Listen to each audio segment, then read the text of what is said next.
Ndabaramukije ndabipfuriza umugoroba mwiza. Akazina nitwa Eji, nkaba ingaha muri CRB TV canke muri GRP Films. Mu Burundi ni bwiza, aho uzohasanga ijambo ry'Imana, uzohasanga indirimbo zitandukanye, imvyino ku bamama, eka n'utundi twinshi.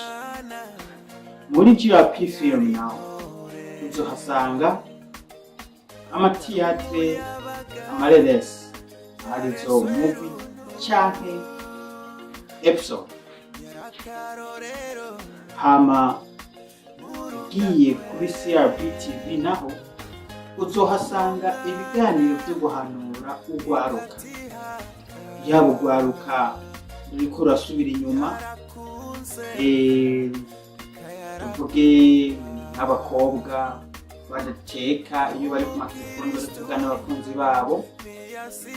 Hama ikindi naco uzohasanga impanuro zitandukanye nyinshi. Iyo bakubajije ati hagati ya mama wawe nawe wokwitanga nde, urumva ko ari ikibazo kigoye, bazikubiye bagombamwo umuntu umwe, wumva wovuga mu nde, wokwitanga ku bwawe canke wotanga mama wawe. Harimwo inyigisho, kuko kila muntu yiyumvira kazoza kiwe. Ashobora kuvuga ati jewe ko bwanje yitanze ndacafise kazoza, ndacari muto, ariko ninatanga mama narakuze yamboneye vyinshi, siko? Ariko si ngomba kugenda kure. Inyigisho nizo twari tumaze igihe turiko turavuga muri CRB TV. None wewe ko bwawe ni kibazo ni nka ninde hagati ya mama wawe nawe, wokwemera ko hapande?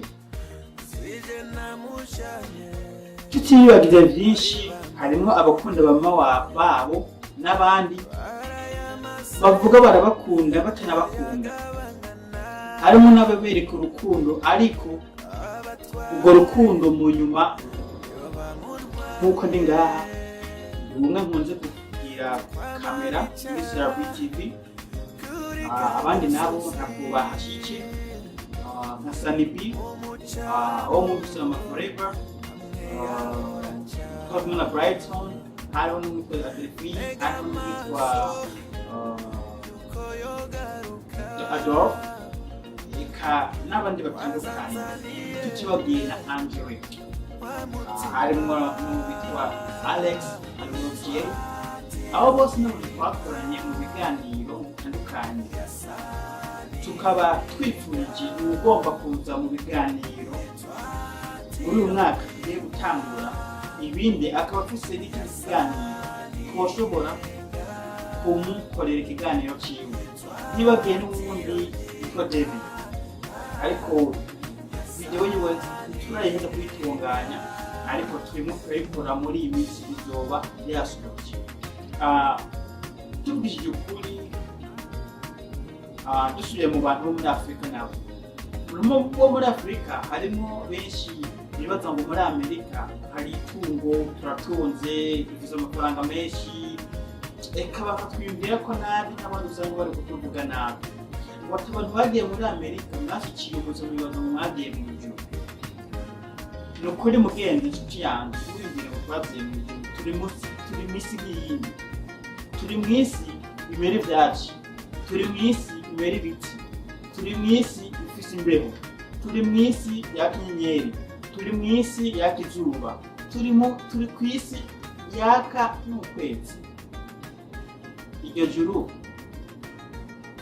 utarikoreye ntabwo uzoribona. Inshuti yanje, nakubwire, ifaranga rya Amerika riragoye kurifata mu ntoki, biragoye. N'urungorongoro ruragoye kubwira urubone hasi. wari uzi ko muri Amerika harimo n'abasanga bicaye ku barabara bari gusaba umuhaye idolari rimwe agakoma amashyi. None wowe ufise aho uba wumva utamusunzurutse, ufise aho urambika umusaya, we ntafise aho arambika umusaya yitwa ko ari muri Amerika. None wumva itandukaniro ryawe uraramutse nawe ararahanze, wumva itandukaniro hagati yawe nawe niga.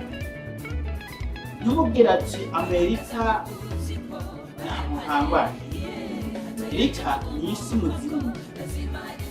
Ntugatuke mugenzi wawe ngo yarakwibagiye ku mayengo nubwo ari hanze ngo nta na kimwe agufashije, reka ukamuvuga ko ibintu byinshi nabi mu bagenzi mu nshuti n'abandi. Please ndakwinginze inshuti yacu, maze wiyumvire ati iyo ari nawe ubuzima bwiwe bumeze gute? Ibikorwa akora kugira yishyure iki?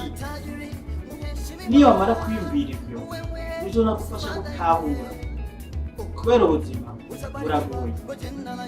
Umuntu wo muri Amerika hari inzu yabamwe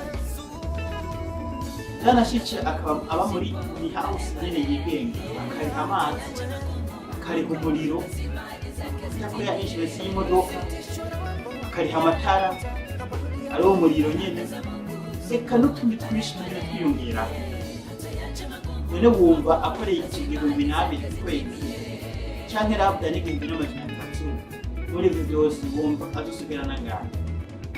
Wibagire n'abana ko bagomba n'agasabuni ko koza amasahani, n'aka gasabuni ko kwisiga ku mubiri kugira umuntu mwoza. Urumva uharuye ivyo byose bitwara grama niniya.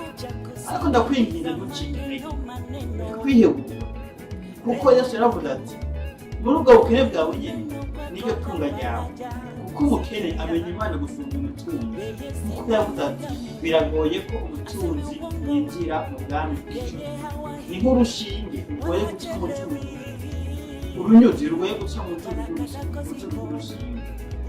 Twese inshuti yanjye ndakwinginze kwidogera mwene wanyu ngo ntaca kumari ngo ari muri leta za Amerika.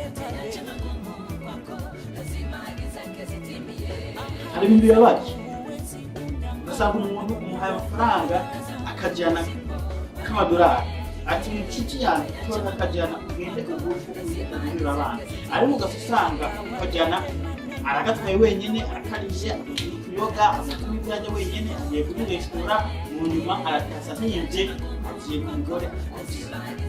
Urumva byose amakosa y'amafuti y'abantu akora uyu murava.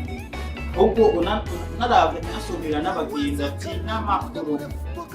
Ijambo ry'amakoroka muze kugyirinda, kuko rirababaza abantu bari hanze kubona gufasha ariko basambuza n'amakoroka. Harimo n'abadashima, umuhereza akatugaruka yaheze ati yongera yanjye. Iyo ngeso bavandimwe n'inshuti zanjye reka tugaruke iyo ari impanuro nari nshyize kuvuga muri CRPTV. Hanyuma tugiye muri tugiye muri GRP turakina utuntu ubuzima bugoye. Ushobora kugenda kuri muyaya ukaba ahantu ariko wowe wifuza ukabakorera byiza, ariko ibyiza byawe bikaba ubusa. Uzobisanga kuri the life is struggle, ubuzima buragoye.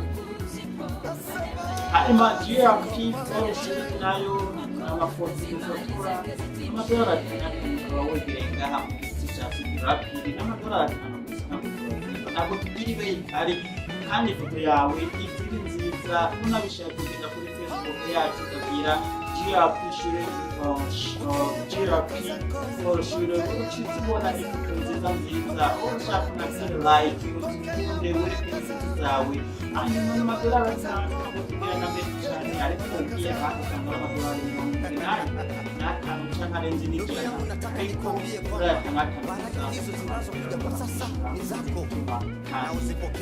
usanga bari kuvuga ati reka nshimire mwebwe mwatwumvirije kugira ngo tubatwara umwanya cyangwa tubarangiye, hanyuma tukaba tugarukije ngaha tuzoba dusubira ikindi gihe n'Imana.